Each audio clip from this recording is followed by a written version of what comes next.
ఒకసారి చూడాలి. 1 కొరింథీ రాసిన పత్రిక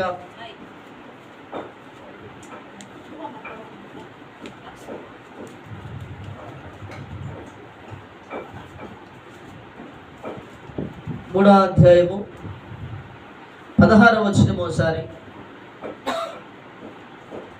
1 కొరింథీ రాసిన పత్రిక 3వ అధ్యాయము 16వ వచనం. మీరు దేవుని ఆలయమై ఉన్నారని, దేవుని ఆత్మ మీలో నివసించున్నాడని మీరు ఎరుగరా? ఎవడైనా దేవుని ఆలయమును పాడు చేసిన ఎడల దేవుడు వాడిని పాడు చేయను. అవునండి, దేవుడు వాడిని పాడు చేయను. దేవుని ఆలయము పరిశుద్ధమై ఉన్నది, మీరు ఆ ఆలయమై ఉన్నారు. మనం ఏమై ఉన్నామంట చెప్పాలంటే? ఏమై ఉన్నాం మనం? దేవునికి ఏమై ఉన్నాం?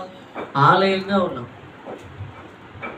ఆలయంగా ఉన్న మనము బూతులు మాట్లాడినా, లేదంటే లోక సంబంధమైన మాటలు మాట్లాడినా, లేదంటే వ్యసనపడినా, సొరిగినా, గొరిగినా, అసభ్యకరంగా మాట్లాడినా, హేయక్రియలు చేసినా చెప్పాలి ఈ సన్నిధి ఏమవుతుందంట? చెప్పాలి ఈ సన్నిధి ఏమవుతుందంటే చెడిపోతుంది. అవునా?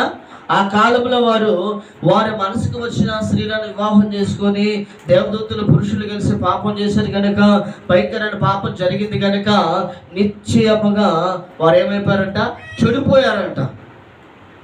ఈరోజు చాలా మందికి దేవుని కుమారులు చెప్పాలి. ఆదికాండం 6వ అధ్యాయంలో స్టార్టింగ్లో ఏరాబడింది, నరులు భూమి మీద విస్తరింపును ఆరంభించిన తర్వాత నరులు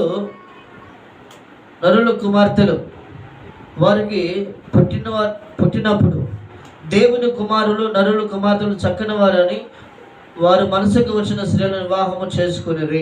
దేవుని కుమారులు ఎవరు వస్తానికి? ఈరోజు సహజంగా మనం చాలా మంది చెప్పే మాట ఏంటంటే, దేవుని కుమారులు అంటే మనమే అంటున్నారు. దేవుని కుమారులు అంటే మనమే దేవుని కుమారులు అంటే. కానీ మనకంటే ముందున్న వారు ఎవరో? దేవుని కుమారులు అంటే ఎవరో?